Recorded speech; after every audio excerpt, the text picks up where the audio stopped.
What is good? Fuck, good. Everyone. Shoobs here. This is so scuffed.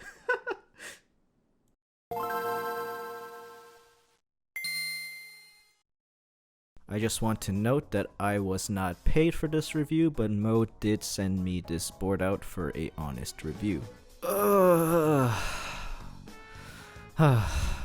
We back at it again with the reviews.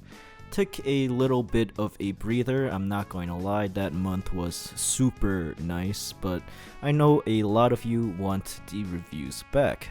So we back at it again. This time Mode hit me up with their new board, the Sonnet. I just want to note before we start, this is a prototype, so things are subject to change. Mode did tell me that the copper accent piece that you see on the top right here will be brushed in the production unit, while mine is currently bead blasted. So talking a little bit more about the board, the customizability for this, like most Mode boards, is a lot. There's the configurator you can check out, which works the same as the Mode 65 and the Mode 80 we looked at before, with the price for this board starting at $299, with different colors and other options adding to the price. If you go really crazy though, it could get very expensive, so buyer beware. This board is currently open for unlimited pre-order that will continually fulfill, same fulfillment model as their other boards, with the first batch slated to arrive this October. Mode has been pretty good with their fulfillment timeline, so I have no doubts or concerns here. The configuration that Mode sent me is a gray top with a polycarbonate bottom as well as copper top accent. They also made or sent me this multicolored accent as well, which is pretty cool. Might swap it out, but all in all, the total price for this board with this specific configuration is around $450, and thus I'll be reviewing under the pretense of that price tag. Well, looking at the board itself, it is pretty damn clean. They really shouldn't have sent me a polycarbonate bottom because of my cursed hands, but the side profile is very sleek. You can see my hand sweat illuminating a little bit, but it is very sleek.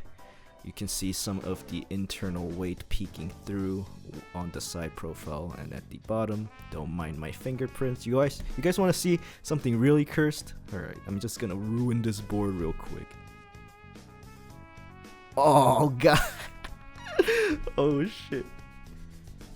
But overall though, the board is pretty nice. I am pretty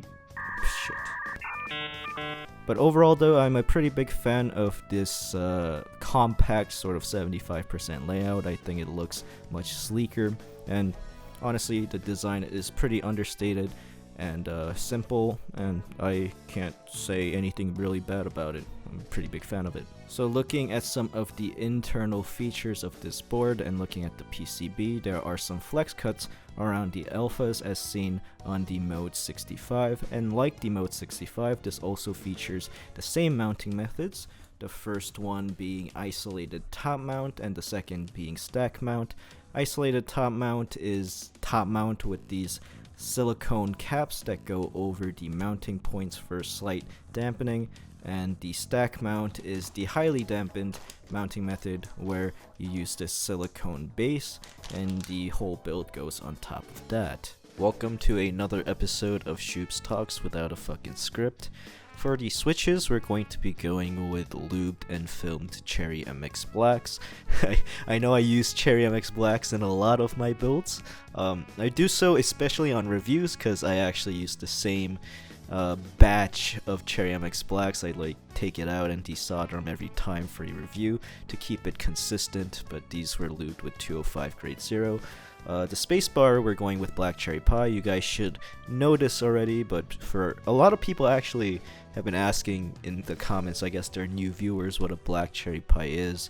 It's a Franken switch made with a cherry top, JWK nylon bottom, and a cream stem. It makes a very nice and deep sort of spacebar. I personally really dig it. The whole entire build process was pretty straightforward. We're gonna go do the isolated top mount first, which is the little silicone caps on top of the mounting points. Man, the polycarbonate bottom is pretty sick, but as you can see, I've had a lot of fingerprints there. My hands are very cursed. The feet were also a bit of a pain in the ass to install, but besides that, not that bad. And for the set, we're going to go with GMK Moto. I used the set a lot, but it looks very clean with the gray. And basically that's it. Hope you guys have been pretty well. Hope everyone is doing good. I'm doing alright. So this is how the board looks completely built. Pretty damn clean with GMK Moto. Switched out the Artisan because I think this fits it better. But overall, really like how it looks. But let's see how this performs. I'll be doing a typing test with isolated top mount first, then stack mount seconds for your reference.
So, what are my thoughts on the board?